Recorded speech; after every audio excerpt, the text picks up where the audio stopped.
Warning, censorship. Warning, censorship. I'm being kidnapped! I'm being kidnapped! I am being kidnapped! You have to move back. The social distancing applies to the press as well. I mean, right back, move 2 metres apart as well, move back. We're together. You've been warned. Move back. We're together. Move back for me. It's the fear. Ultimately, what they're wanting to do, and from my perspective, is that they want to cause so much fear and chaos that people will just think they'll submit, and that they won't push back, and it's just easier. It feels at the time easier to stay at home, be quiet, and not push back. It's not a health issue, it's a control issue. Yeah. This lockdown has enabled them to do many, many things. I'm in Edinburgh, where earlier on we attended a lockdown protest. Now, the police in Scotland are notorious across the world for their strict enforcement. The Scottish government don't want any dissent.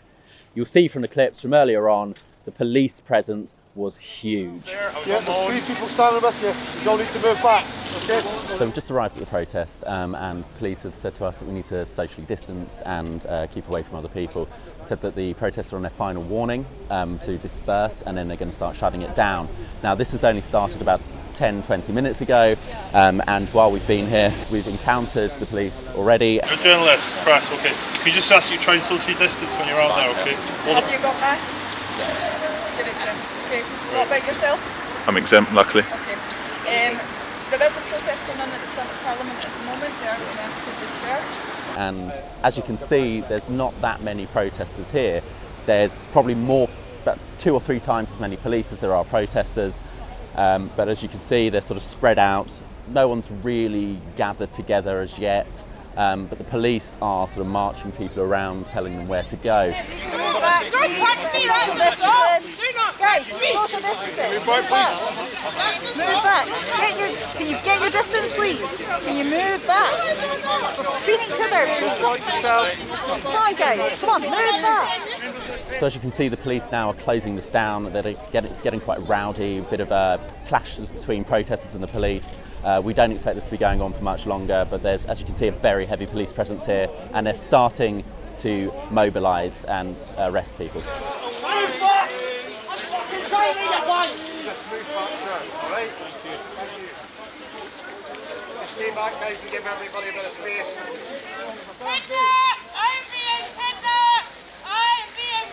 So the protest was broken up pretty quickly by the police, but I tracked down some people who had been attending it later on, and I spoke to them. I just wanted to get a sense of why they were there, what they thought about lockdown, and what they thought about the future of the country and the fighting Scottish spirit. This is what they had to say about that. Yeah. You need to start putting hands on people, okay? It's quite clear. Yeah, if you don't move back from the ass, then you leave us with a little option. I think there's quite a lot of misinformation, first of all. A lot of things is not making sense to myself and a lot of people.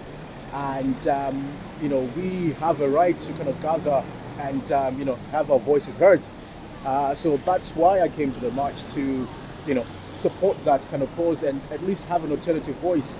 I believe in freedom like most people do, and it certainly is a basic right to come and gather and let your voices heard, because if we don't speak up, then Parliament or those in power won't hear us. We've got a way to go, we've got a way to go in terms of really responding to what's happening, because it's so serious and so many people's lives are being ruined, and there's no sign that this lockdown is going to end. But you're trying to sort of build a movement, from the ground up. We're trying to build a movement to end the lockdown, because we've got to end the lockdown, because otherwise they're going to end us. But also the police, they've been quite aggressive and they've been arresting people and, prosecuting them. That's not entirely true.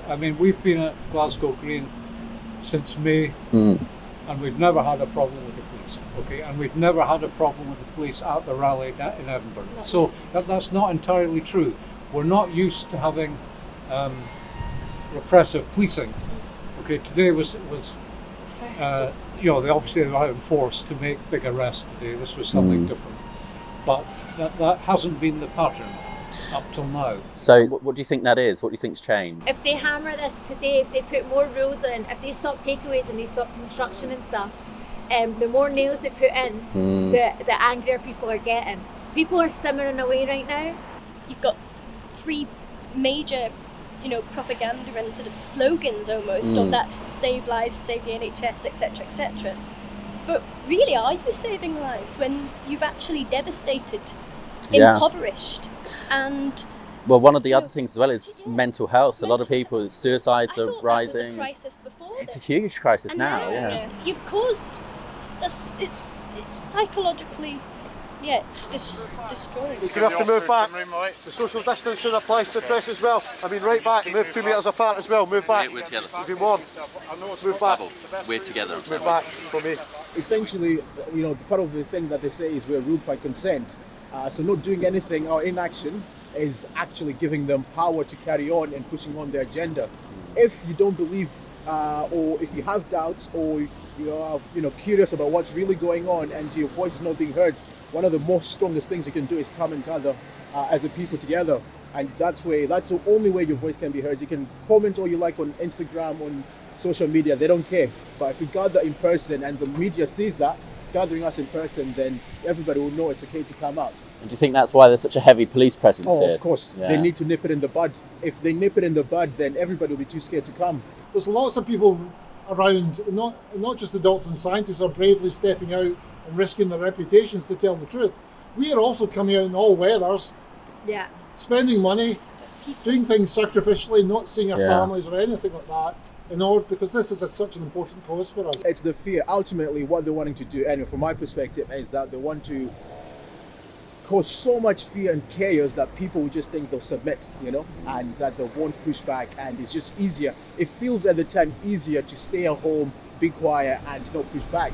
But what the future will bring, the tyranny that they'll bring, you won't have freedoms, we won't have freedoms, our children's won't have freedoms, they won't be able to go express themselves, speak freely, write whatever they want to write, and actually just to think as well, to have clarity of mind. You're not allowed that anymore. They tell you what to think, they'll tell you what to feel about things, they'll tell you who the enemy is, they'll tell you everything, and they'll run every small little detail. So that's why it's important to speak up now, while we still can. It's not a health issue, it's a control issue. This lockdown has enabled them to do many, many things, to trash the economy, 2 trillion in debt. We're never going to get out of this.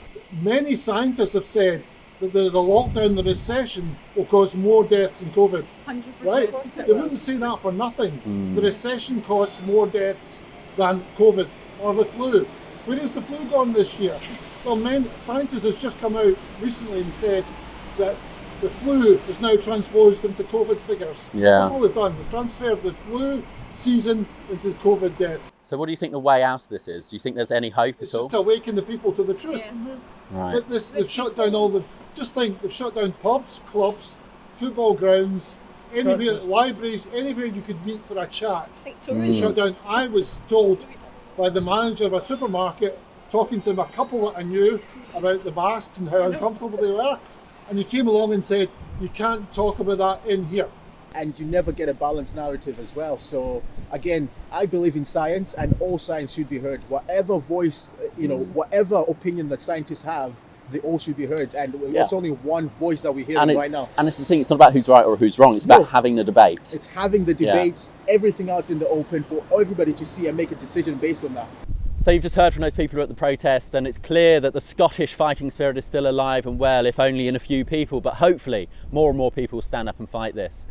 Now you can help these people out and people like them. You can go to rebelnews.com, you can go to fightdefiance.co.uk, where we're fighting a lot of police actions and prosecutions. You've seen a few people there speaking about this. They're very lively, they're very spirited, and hopefully we can spread that spirit across the country. We're here in Edinburgh, where we've been to a lockdown protest earlier. One thing is perfectly clear: the police in Scotland are a lot tougher than anywhere else in the world. They don't want us covering these protests. They don't want any dissent whatsoever. The Scottish Government are cracking down on this hard.